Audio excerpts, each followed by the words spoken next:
kembali dalam berita wilayah. Seterusnya perkembangan dari negeri di bawah bayu. Konvoi Kembara Merdeka Keluarga Malaysia, platform terbaik pupuk semangat patriotisme. Laporannya langsung bersama Rita Olesius Malik di Kota Kinabalu. Silakan Rita.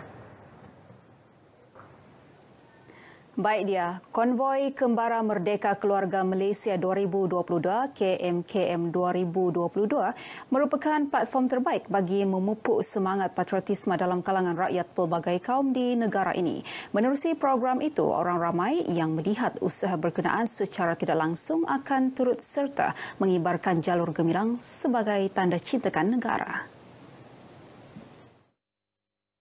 Menurut Pembantu Menteri Kerajaan Tempatan dan Perumahan, Dato' Isnin Aliasni, ia sekaligus menyemarakkan lagi sambutan Hari Kebangsaan yang disambut pada 31 Ogos setiap tahun. Saya mohon kepada seluruh rakyat supaya mengibarkan bendera di setiap rumah, setiap permis. Kita kibarkan bendera kita, jalur gemilang kita ini supaya lebih gah lagi cantik lagi, lebih meriah lagi. Dato' Isnin yang juga adun Klias ditemui RTM selepas menyempurnakan pelepasan KMKM 2022 di perkarangan pejabat daerah Beaufort. Konvoi ini melibatkan 16 kenderaan dan 50 peserta terdiri kaki tangan pelbagai agensi kerajaan negeri dan persekutuan yang diketuai Pengarah Jabatan Penerangan Sabah, Nadzira Abdullah.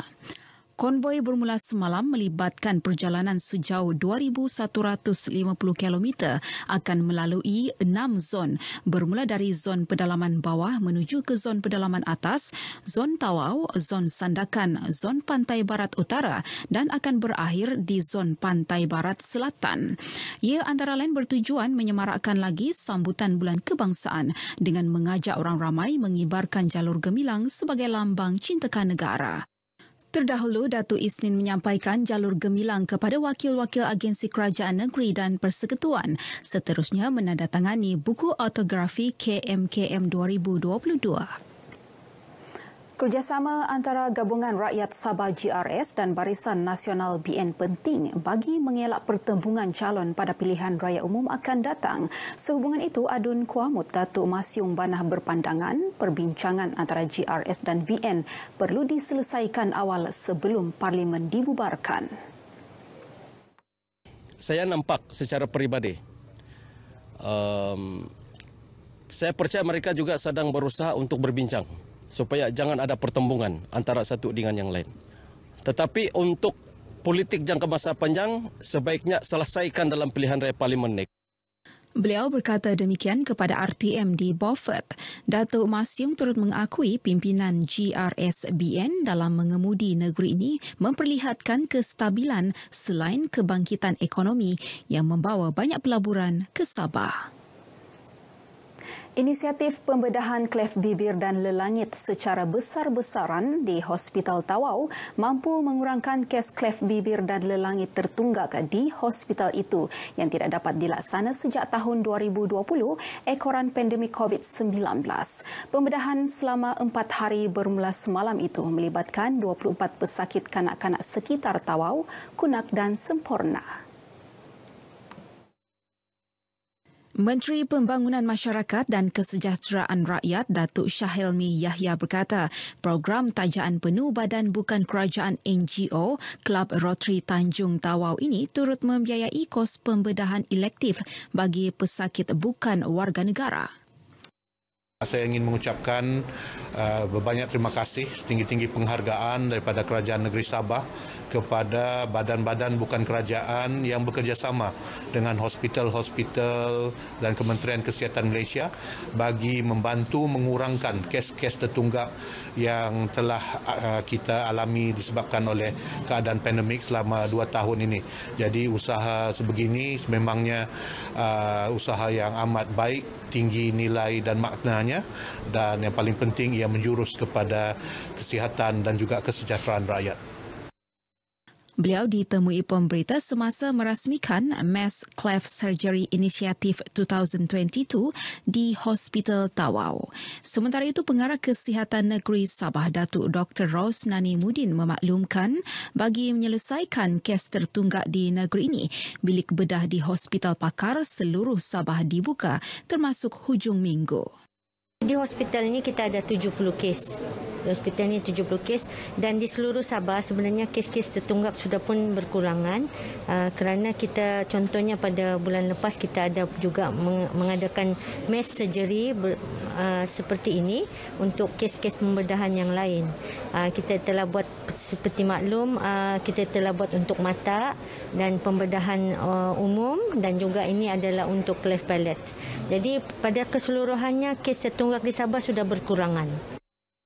80% kes tertunggak di seluruh Sabah telah berjaya diselesaikan. Selebihnya akan diselesaikan dengan kadar segera. Pelan Strategi 2022-2024 Pertubuhan Islam seluruh Sabah Usia akan dilancarkan menjelang September depan. Pelan tersebut menggariskan hala tuju dan perancangan usia dalam tempoh 3 tahun sebagai usaha menjadikan pertubuhan itu kekal relevan. Yang di-Pertua Usia, Datuk Sapawi Ahmad berkata pihaknya akan melaksana bengkel Pelan Strategik 2022-2024 pada 19 hingga 21 Ogos ini untuk membuat penelitian dan perincian pelan berkenaan. Dalam pelan strategik ini, kita akan melihat di mana sudut-sudut keutamaan yang mana kita akan mengembalikan balik bahawa usia ini akan tetap relevan. Walaupun sudah menjangkau 50 lebih tahun. Tetapi kita cuba meremajakan balik dari segi pendekatan ataupun dalam bahasa yang dipanggil uslub dakwah. Di samping juga kita memperkasa berbagai perkara yang menjadi perjuangan usia ini. Beliau berkata demikian kepada pemberita RTM selepas Majlis Bicara Hijrah sempena sambutan Ma'al Hijrah 2022 di Menara Usia, Kota Kinabalu. Tambah Datuk Sapawi, pelan tersebut juga bakal memberi fokus kepada pendekatan pelaksanaan dakwah agar sesuai dengan peredaran teknologi selain mengambil kira persepsi golongan muda yang merupakan pelapis kepimpinan negara dan juga usia. Pejabat Kesihatan Kawasan Sandakan menyita peralatan 2 kilang ais cube di daerah itu kerana tidak memiliki lesen sah daripada Kementerian Kesihatan KKM. Tindakan itu dilaksana di bawah Peraturan 394A-4 Peraturan Makanan 1985. Pegawai Kesihatan Kawasan Sandakan, Dr. Johari Awang Besar berkata tindakan itu diambil berikutan pengurusan kilang terbabit gagal membuat permohonan lesen walaupun telah diberi tempoh berbuat demikian selain telah dikenakan notis kompaun sebelum ini. Kedua-dua kilang terbabit yang masing-masing beroperasi di Bandar Litat Jaya dan di Jalan Sibuga ditutup sementara sehingga memperoleh lesen. Kalau ikutkan kilang-kilang yang kita dah bagi warning ni, dah bagi ke kompani dah banyak kali. Jadi nampaknya dengan kompani yang kecil 3,500 sahaja mengikut atas yang ada, maka nampak macam tidak ada memberi sesuatu galakan bagi mereka untuk membuat permohonan lesen. Jadi kita rasa hari ini dengan arahan yang diberikan oleh pihak atasan, kita kena buat tindakan tegas supaya mereka membuat permohonan bagi mendapatkan lesen daripada Kementerian Kesihatan. Beliau menyatakan demikian kepada media selepas mengetuai operasi pemeriksaan kedua-dua kilang ais berkenaan. Operasi membabitkan Unit Inspektorat dan Perundangan Daerah Sandakan dan Unit Kesihatan Awam Majlis Perbandaran Sandakan. Dalam pada itu, Dr. Johari menegaskan operasi penguatkuasaan seumpama akan terus dilaksana bagi memastikan tahap keselamatan dan kualiti makanan terkawal. Baik, sekian paparan dari Negeri di Bawah Bayu. Untuk lebih banyak perkembangan semasa di tanah air, terus sahaja bersama dia di Angkasa Puri. Silakan. Baik, terima kasih Rita langsung dari Kota Kinabalu, Sabah.